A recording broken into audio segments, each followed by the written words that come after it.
Rahul గాజియాబాద్లో 12th clear చేసుకున్న తర్వాత తన BAని కంప్లీట్ చేయడం కోసం జైపూర్కి షిఫ్ట్ అవుతాడు.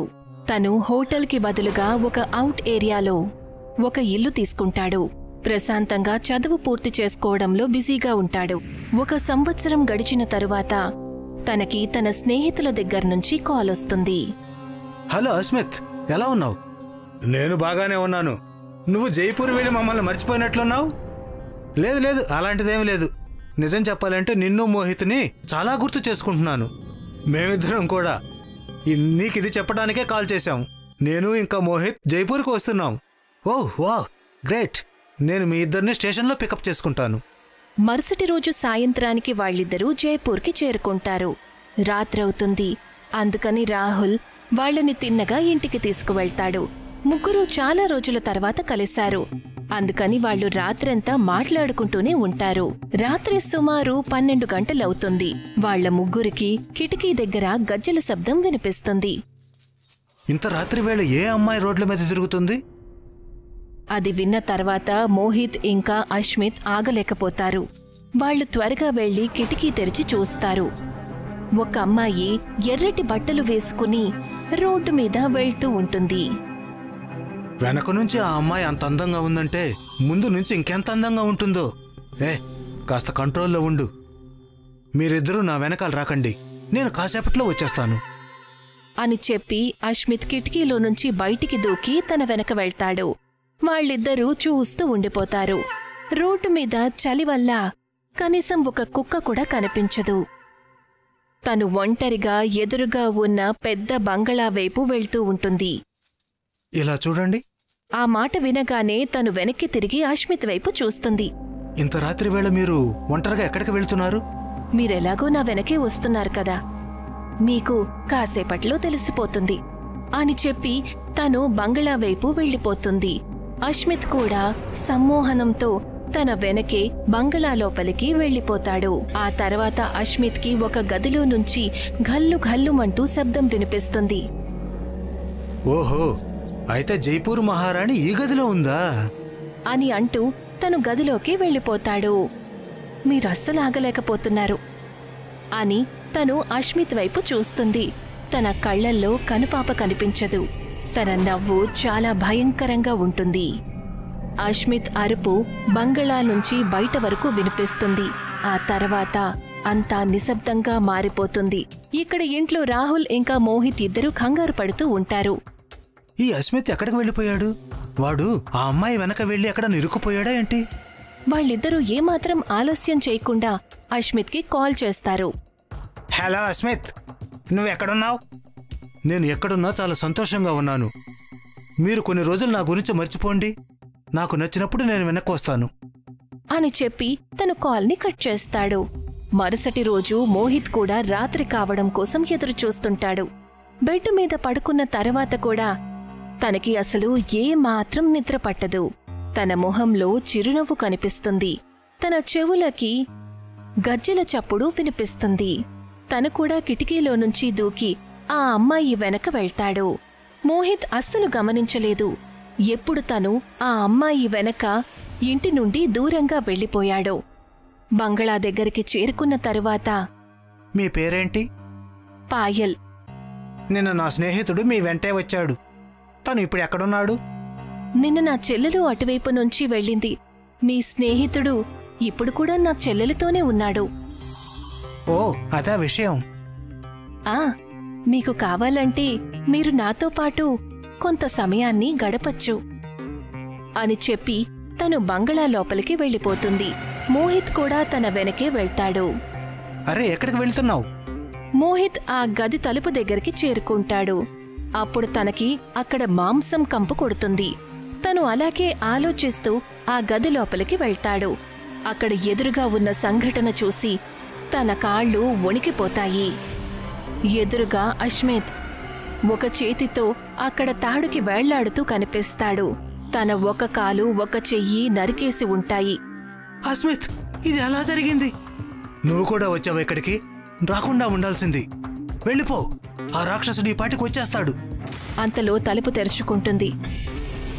మోహిత్ చూసేసరికి ఒక రాక్షసుడు గదిలో నుంచి బయటికి వస్తాడు. ఆ తర్వాత అస్మిత్ కాలు నరికేసి నేల మీద కూర్చుని అతను దాన్ని తినటం మొదలు పెడతాడు.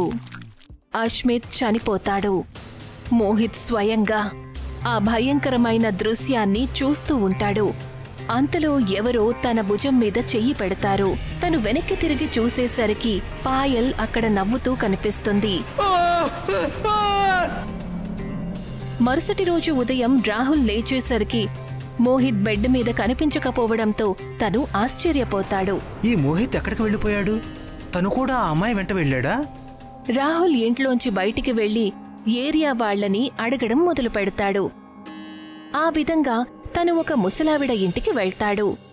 నీ స్నేహితులు తన వలలో చిక్కుకున్నారు బాబూ. వాళ్లు ప్రాణాలతో ఉంటారని నాకు అనిపించడం లేదు. ఆ ముసలావిడ రాహుల్కి పాయల్ గురించి అన్ని విషయాలు చెప్తుంది. ఇక రాహుల్ తన గదిలో కూర్చొని ఆ గజ్జల శబ్దం కోసం ఎదురు చూస్తూ ఉంటాడు. 12 గంటలు కాగానే తన చెవులకు ఆ గజ్జల శబ్దం వినిపిస్తుంది. తను కూడా కిటికీలో నుంచి దూకి ఆ అమ్మాయి వెనకే వెళ్తాడు. రాహుల్ తనని ఎటువంటి ప్రశ్నలు అడగడానికి ధైర్యం చెయ్యడు. మీరు నా వెనక ఎందుకు వస్తున్నారో నేను తెలుసుకోవచ్చా? అది నిజానికి నా స్నేహితులు. ఓ, మీ స్నేహితులా? వాళ్ళిద్దరూ అల్లరివాళ్లు. వాళ్ళు ఇదే బంగళాలో ఉన్నారు. రండి, మీరే వచ్చి చూడండి అని అంటూ తను బంగళా లోపలికి వెళ్ళిపోతుంది. రాహుల్ కూడా తన వెనకే తనతో పాటు బంగళాలోకి వెళ్తాడు. లోపలికి వెళ్లిన తర్వాత ఒక గదిలో నుంచి రాహుల్కి మోహిత్ ఏడుస్తూ ఉన్న అరుపులు వినిపిస్తాయి. తను వెంటనే పరిగెత్తుతూ ఆ గదిలోకి వెళ్ళిపోతాడు. తను చూసేసరికి నేల మీద మోహిత్ నొప్పితో తల్లడిల్లుతూ ఉంటాడు. తన శరీరంలో ఒక కాలు నరికేసి ఉంటుంది. మోహిత్, ఇదంతా ఎలా జరిగింది అని చెప్పి తను మోహిత్ దగ్గరికి వెళ్లబోతాడు. కాని అంతలో అదే రాక్షసుడు తన ఎదురుగా వచ్చి నిలబడతాడు.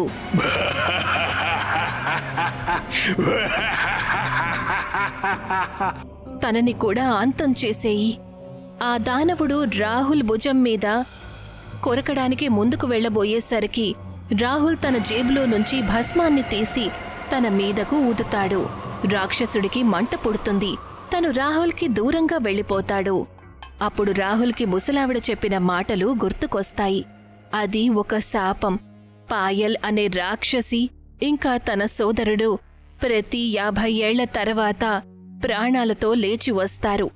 పాయల్ తన అందం వలలో మగవాళ్లు చిక్కుకునేలా చేసి తన దగ్గరికి తీసుకువెళ్తుంది. అతను వాళ్లందరినీ బలి తీసుకుంటాడు. వాళ్లని బలి తీసుకున్న తరువాత వాళ్ల ఆయుష్ పాయల్కి దక్కుతుంది. వాళ్ళిద్దరి ప్రాణాలు ఒకరితో ఒకరికి ముడిపడి ఉంటాయి. ఆ రాక్షసుడిని వెండి కత్తితో అంతం చెయ్యాల్సి ఉంటుంది. కాని చాలా జాగ్రత్తగా. అతను చాలా శక్తివంతుడు. నేను నిన్ను వదలను. పాయల్ రాహుల్ దగ్గరికి వెళ్తుంది. అంతలో మోహిత్ తన కాళ్లు పట్టుకుంటాడు. అంతలో ఆ రాక్షసుడు రాహుల్ మీదకు దూకుతాడు. అప్పుడే రాహుల్ వెండి కత్తిని బయటికి తీసి అతని కడుపులో పొడిచేస్తాడు. ఆ దానవుడు భయంకరమైన గొంతుతో అరవటం మొదలు పెడతాడు. పాయల్ శరీరం కూడా కుళ్ళిపోవడం మొదలవుతుంది. రాహుల్ మోహిత్ని పట్టుకుని పైకి లేపుతాడు. రాక్షసుడు అంతమవ్వడంతో పాయల్ శరీరం కూడా దానంతటదే కాలిపోతుంది.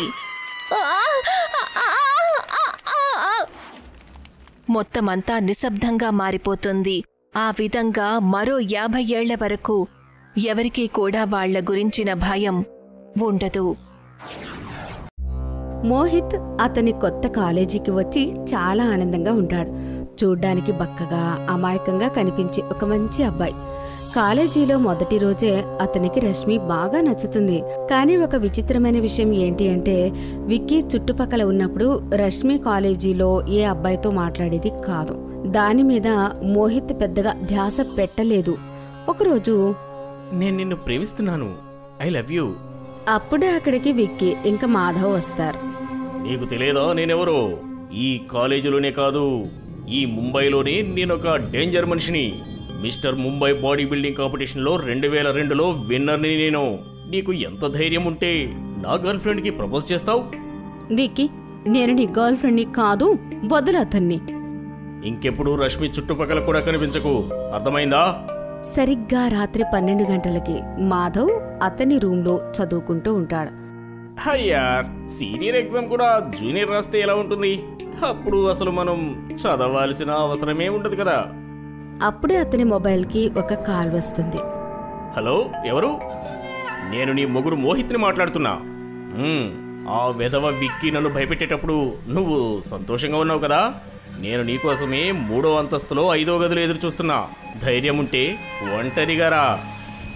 ఈ వెధవ నన్ను భయపెడుతున్నాడా? ఆగు, ఇప్పుడే వెళ్ళి వాడి సంగతి చెప్తాను.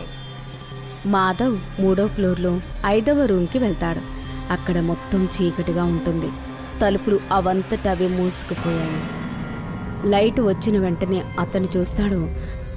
ఎదురుగా మోహిత్ ఒక చైర్ పైన చేతిలో డ్రిల్ మెషిన్ పెట్టుకుని నిలబడి ఉన్నాడు. ఏంటివే, ఫోన్లో ఏదో అరిచావు, ఇక్కడ తల కిందకి పెట్టి కూర్చున్నావు? అప్పుడే రోహిత్ అతని కళ్ళు తెరుస్తాడు. అది చూసి మాధవ్ ఆశ్చర్యపోతాడు. మోహిత్ మెల్లిమెల్లిగా అతని దగ్గరికి వెళ్తూ ఉంటాడు. నువ్వు నన్ను భయపెడదాం అనుకుంటున్నావా? అప్పుడే మోహిత్ డ్రిల్ మిషన్ ఆన్ చేస్తాడు. ఇంకా అతని కడుపులోకి గుచ్చుతాడు.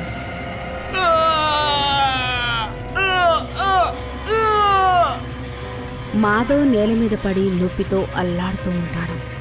ఏంట్రా బాడీ బిల్డర్, ఇప్పుడేమైంది? నీవు నన్ను చంపలేకపోయావు. అలా అని అతను డ్రిల్ మిషన్ని మాధవ్ కళ్ళలోకి గుచ్చుతాడు. ఇంకా ఆఖరి దాడి అతని తల చేస్తాడు.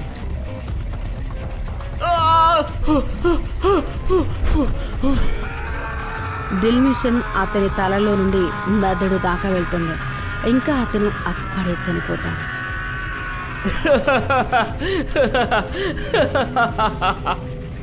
ఉదయం మోహిత్కి స్పృహ వచ్చేసరికి అతను బెడ్ మీద ఉంటాడు. నాకు వచ్చిన కళ నిజమా? అప్పుడే అతనికి తెలుస్తుంది బయట చాలా హడావిడిగా ఉన్నట్టు. అతను రూమ్లో నుండి బయటకు వచ్చి చూసేసరికి అతని కళ్ళు ఆశ్చర్యపోతాయి. మాధవ్ శవం స్ట్రక్చర్ పైన పడి ఉంటుంది. సరిగ్గా అదే పొజిషన్లో ఎలా అయితే రాత్రి మోహిత్ అతన్ని చంపాడు. విక్కీ అతని శవం ముందు నిలబడి ఏడుస్తూ ఉంటారు. పోలీసులు అంబులెన్స్లో అతని శవాన్ని వేసి పంపేస్తారు. రష్మి చూస్తుంది. మోహిత్ చాలా డిస్టర్బ్గా కనిపిస్తూ ఉంటాడు. ఏమైంది మోహిత్, ఇంత కంగారుగా ఉన్నావెందుకు? రష్మి, నేను నీకు ఒక విషయం చెప్పాలి, కానీ ఇక్కడ కాదు. సరే, ఈ రాత్రి నా ఫ్లాట్కి రా, అక్కడ ప్రశాంతంగా మాట్లాడుకుందాం. విక్కీ ఆ మాటలు వింటాడు. ఇంకా అతను చాలా కోపంగా రగిలిపోతాడు. మోహిత్ రాత్రి భయపడుతూ రష్మి ఇంటికి చేరుకుంటాడు. తర్వాత మోహిత్ రష్మికి చెప్తాడు అతనే మాధవ్ని చంపాడు అని. దాని వెనుక రహస్యమేంటో నాకు అసలేమీ అర్థం కావడం లేదు. అంత భయంకరంగా ఎలా తయారయ్యాను? మోహిత్, నువ్వు నాతో వేళకోళం ఎందుకు చేస్తున్నావు? నువ్వు విక్కీ ఒక్క దెబ్బ కొట్టేసరికి కాలేజీల నుండి పారిపోయేవాడివి. నువ్వు ఇలా ఎవరినైనా ఎలా చంపుతావు? ఆ రోజు నేను ఏడుస్తూ ఎదురుగా ఉన్న అడవిలోకి వెళ్ళాను. ఇప్పుడు నాకు గుర్తొస్తుంది ఏం జరిగిందో. ఏం గుర్తుకొస్తుంది? ఆ రోజు నేను అలా ఏడుస్తూ కాలేజ్ ఎదురుగా ఉన్న అడవిలోకి వెళ్ళిపోయాను. కొంత దూరం వెళ్ళిన తర్వాత నా కాలు ఒక దగ్గర ఇరుక్కుపోయింది. నేను చాలా కష్టంగా నా కాలు బయటికి తీశాను. ఎదురుగా ఉన్న దృశ్యాన్ని చూసి నేను ఆశ్చర్యపోయాను. నేను ఎలాగైనా సరే నా కాల్ని దాని చేతుల్లో నుంచి విడిపించుకోవాలని నేను చాలా ప్రయత్నాలు చేశాను. అంతలోనే అది కళ్ళు తెరిచేసింది. ఆ ఎర్రటి కళ్ళను చూసి నేను చాలా వణికిపోయాను. ఇక స్పృహ కోల్పోయాను. అందుకేనేమో నేను రాత్రి మాధవ్ని చంపేసినట్లుగా నాకు కల వచ్చింది. అతని మాటలు ఇంకా పూర్తి కానేలేదు. విక్కీ అక్కడికి వస్తాడు. ఇంకా మోహిత్ గొంతు పట్టుకుంటాడు. రష్మి చుట్టుపక్కలకు రావద్దని నీకు నేను చెప్పాను కదా, మరి నీకు ఎంత ధైర్యం? నువ్వు కంగారు పడకు, నెక్స్ట్ నెంబర్ నీదే. అతని మొహంలో విక్కీకి ఒక భయంకరమైన మరొక మొహం కనిపిస్తుంది. రణ్వీర్, ఆఖరికి నువ్వు నన్ను గుర్తుపెట్టావా? మోహిత్, ఇదంతా ఏంటి? ఎవరు రణవీర్? నేను మోహిత్ని కాదు, రణ్వీర్ని. ఈ విక్కీ నాకు చాలా అన్యాయం చేశాడు. అతడిని నేను శిక్షించి తీరాలి. అసలు నువ్వెవరు? నీకేం జరిగింది? ఎవరికీ తెలియకుండా పోతుంది. నీకు నేను ప్రమాణం చేస్తున్నాను. అతను చేసిన తప్పుకి నేను తప్పకుండా శిక్ష పడేలా చేస్తాను. జరిగిందేంటో చెప్పు. ఒకవేళ అతడు చేసిన తప్పును అతను ఒప్పుకుంటే నేను వాడికి ఆఖరి అవకాశం ఇస్తా. విక్కీ, నీ ప్రాణాలు నువ్వు కాపాడుకోవాలి అనుకుంటే నువ్వు చేసిన తప్పుని ఒప్పుకో. అలా చెప్పి రష్మి వీడియో రికార్డింగ్ స్టార్ట్ చేస్తుంది. ఇంకా విక్కీ దాని ముందు కూర్చుని కన్ఫ్యూస్ చేస్తూ ఉంటాడు. మీ అందరికీ తెలిసినట్టే నేను ముంబై బాడీ బిల్డింగ్ కాంపిటీషన్ 2022కి అర్హుణ్ణి కాదు. ఈ గెలుపుకి నాకు అసలు అర్హత లేదు. నేను మరియు మాధవ్ ఈ జిమ్లోని బెస్ట్ బాడీ బిల్డర్లు. మేమిద్దరం కూడా ఈ కాంపిటీషన్లోని పాల్గొనాలనుకున్నాము. కానీ లాస్ట్ టైంలోని రణ్వీర్ మా జిమ్లో జాయిన్ అయ్యాడు. కోచ్ కూడా అతని బాడీ నచ్చింది. అప్పుడు కోచ్ అతన్ని ఫస్ట్ పొజిషన్లో పెట్టి మమ్మల్ని రెండో పొజిషన్కి పంపాడు. నాకు భయమేసింది. నాకు బదులుగా అతనే ఈ బెస్ట్ బాడీ బిల్డర్ అవార్డుని దక్కించుకుంటాడేమోనని భయమేసింది. నేను మాధవ్తో కలిసి ఒకటి తెలుసుకున్నాను. రణ్వీర్ ఒక హార్డ్వేర్ స్టోర్ని నడిపించేవాడు అనే విషయాన్ని. అది తెలుసుకుని నాకు ఇంకా కోపం వచ్చింది. నేను చాలా ధనవంతుణ్ణి. కాలేజీలో అందరూ కూడా నన్ను చూసి భయపడేవారు. నాలాంటి ఒక ధనవంతుణ్ణి ఆఫ్టర్ ఆల్ హార్డ్వేర్ వాడు అతడు నన్ను ఓడిస్తాడా అని. నేను అలా జరగటాన్ని చూడలేకపోయాను. అందుకే నేను మాధవ్తో కలిసి రణ్వీర్ని చంపేశాను. అడవిలో పాతి పెట్టేశాను. నేనిప్పుడు పోలీసులకు లొంగిపోకపోతే వాడు నన్ను చంపేస్తాడు. ఆ వీడియో యూట్యూబ్లో లైవ్లో నడుస్తూ ఉంది. పూర్తి దేశంలో, ప్రత్యేకంగా ముంబైలో ఈ వార్త నిప్పులా పాకిపోయింది. మోహిత్ రష్మి వైపు నవ్వుతూ చూస్తాడు. ఇంకా ఇలా అంటాడు, ఇప్పుడు నీ పని పూర్తయింది రష్మి. ఇంకా నేను నా ఆఖరి పని చేయాలి అనుకుంటున్నాను. ఆ తర్వాత మోహిత్ మళ్ళీ నీ దగ్గరకు తిరిగి వస్తాడు. అలా అని అతను విక్కీ మొహాన్ని అంత గట్టిగా గుద్దుతాడంటే అతను స్పృహ కోల్పోతాడు. విక్కీకి స్పృహ వచ్చేసరికి అతను రణ్వీర్ హార్డ్వేర్ షాప్లో ఉంటాడు. ఇప్పుడు నా చావుకి నేనే పగ తీర్చుకుంటాను. అతను ఒక ఎలక్ట్రిక్ మిషన్ తీసుకుని దాంతో ఒకటేసారి అతని తలకి మధ్యలో దాడి చేస్తాడు. ఇంకా దాన్ని కింద దాకా కోసేసి శరీరాన్ని 2 భాగాలుగా కోసేశాడు.